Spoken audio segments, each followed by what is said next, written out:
ดีทุกคนเนาะมื้อนี้ก็สิมาสอนวิธีการตัดต่อเนาะหรือว่าการตัดต่อคลิปไปลง YouTube เนาะใครที่อยากตัดต่อเนาะบ่ฮู้แอปตัดต่อเนาะเดี๋ยวมื้อนี้ข้อยก็สิมาสอนวิธีแอปตัดต่อแล้วก็ตัดต่อไปลง YouTube แล้วเนาะก็คือก่อนอื่นเนาะก็ให้ทุกคนเข้าไปอยู่ Play Store เนาะไป Play Store หรือว่าไปอยู่ Google Chrome ก็ได้เนาะคือค่อยๆจะโหลดที่ Play Store เนาะตัวนี้เนาะเอาไป Play Store เนาะ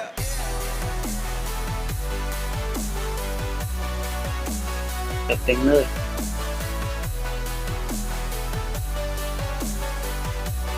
Play Store บ่เห็น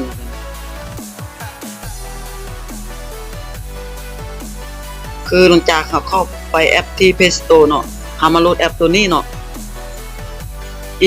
InShot นี่เนาะหลังจากเฮาโหลดแล้วเนาะสมมุติเนาะค่อยสิมาให้เบิ่งภาพเนาะวิธีตัดต่อแบบว่าตัดแนวนี้เนาะ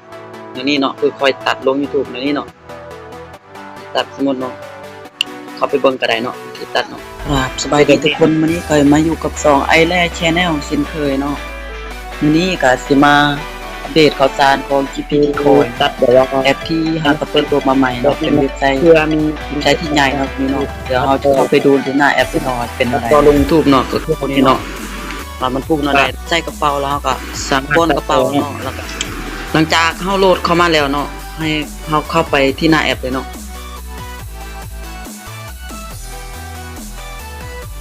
เดี๋ยวค่อยสิมาสาธิตให้เบิ่งเนาะวิธีตัดต่อแอปตัวนี้เนาะเดี๋ยวกลับไปสู่หน้าหลักเนาะหลังจากเฮาเข้ามาเนาะมันจะเป็นหน้านี้เนาะให้สมมุติเฮาจะตัดต่อแบบว่าเป็นวิดีโอเอาไปลงอยู่แบบว่าไปลงอยู่YouTube เนาะหรือว่า TikTok เนาะเข้าไปนี่เนาะแล้วก็เลือกเลยเนาะแต่บนไม้แล้วก็เลือกแล้วก็มาเลือกวิดีโอเนาะสมมุติเนาะค่อยตัวอย่างเนาะค่อยสิมาตัดวิดีโอนี้เนาะเอาลง YouTube เนาะสมมุติเดี๋ยวนี้เนาะแล้วก็เฮาก็สามารถตัดต่อเนาะหรือว่าแบบเขียนแบบว่าสมมุติเนาะเขียนเนาะ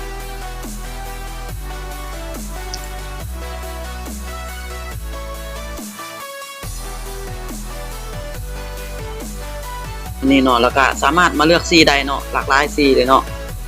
นี่สมมุติเนาะแล้วก็มาแตะเนาะสมมุติข่อยจะมาวางไว้อยู่นี่เนาะที่5รายได้เนาะง่ายๆเนาะคือเนาะนี่เนาะสามารถแบบว่าสมมุติเนาะอันนี้นะครับผมก็คือใบจดทะเบียนหลัก หลังจากเฮาจัดจดทะเบียนในบริษัท เนาะแล้วเฮาอยากแบบว่าเทคนิคอล เฮ็ดลูกศรเข้าไปเนาะเฮาก็สามารถแตะอยู่นี่เนาะแล้วก็มาเลือกเนาะสมมุติตัวนี้ข่อยใส่เป็นลูกศรตัวนี้แล้วก็สีตัวนี้เนาะข่อยก็สามารถคลิกไปได้ในนี้เลยเนาะโอเคนี่ก็คือการสาธิตเนาะนี่ก็ลบทิมเนาะสมมุติเฮาบ่เอาเนาะหลังจากนั้นวิธีสมมุติเฮาจะเฮ็ดเป็นวงมนเนาะเฮาก็มากดตรงนี้ก็ได้เนาะนี่เฮ็ดตรงนี้แล้วมาเลือกสีก็ได้เนาะนี่เนาะแต่ว่าเฮาสิเอาเป็นสีนี้บ่ให้มันแจ้งเนาะแนวนี้ก็ได้เนาะหลากหลายเลยเนาะให้ทุกคนสามารถเข้ามาเลือกแล้วก็เอามาใส่ได้เนาะวิธีตัดต่อง่ายๆเนาะโดยแอปตัวนี้เนาะ InShot นี่เนาะจักแม่นกับบ่แม่นเนาะผมขอโทษนำเนาะก็คือหลังจากเฮาตัดต่อแล้วเนาะตัดต่อแล้วเฮาอยากเพิ่มเสียงใส่ด้านรูปเนาะสมมุติเนาะค่อยสิเฮ็ดสาธิตให้เบิ่งเนาะเพิ่มเสียงเนาะก็สามารถแตะเพลงนี่เนาะแล้วก็มาเลือกแท็บเนาะสมมุติค่อยสิเพิ่มมันเสียงแบบว่าเนาะสมมุติค่อยเฮ็ดให้เบิ่งตัวนี้เนาะสมมุติค่อยสิเพิ่มเสียงตัวนี้เนาะค่อยก็แตะเข้ามาเนาะครับผมแล้วก็วิเคราะห์ว่าต่อไปเนี่ยตัวเกมจะเปิดให้ยิงยาวนานหรือเปล่าหลังจากหน้านี้เนาะสมมุติเสียงมันแห้งเกินไปเนาะเฮาก็สามารถปรับตัวนี้เนาะแล้วก็มาปรับตัวนี้ปรับให้เสียงมันลงเนาะนี่เนาะให้มันพอไว้แล้วก็เฮ็ดให้มันแบบว่าอยากคือเนาะให้มีแบบว่าคนสนใจนานหรือเปล่าครับเดี๋ยวเราง่ายๆเนาะวิธีตัดต่อเนาะหลังจากนั้นเนาะสมมุติเสียงเฮาเนาะถ้ามันบ่แห้งเนาะเฮาสามารถคลิกวิดีโอตัวนี้เนาะคลิกวิดีโอแล้วก็เลือกเลยเนาะเลือกตัวนี้เนาะปริมาณนี่เนาะแล้วเฮาก็เพิ่มเสียงให้จำเลยเนาะให้ยิงยาวนานหรือเปล่านะครับเดี๋ยวเรามาวิเคราะห์กันนะครับเพื่อนๆอันนี้นะครับผมก็คือใบจดทะเบียนหลักของเขาเนี่ยเสียงมันก็แห้งเลยเนาะจังหวะนี้เนาะหลังจากนั้นเนาะถ้าเฮาแบบว่าตัดแล้วเนาะสมมุติเพลงตัวนี้เนาะสมมุติมันยาวเกินไปเนาะสมมุติค่อยเฮ็ดสาธิตให้เบิ่งเนาะเฮาก็สามารถแตะตัวนี้เนาะแล้วก็มาลบทิ่มได้เลยเนาะ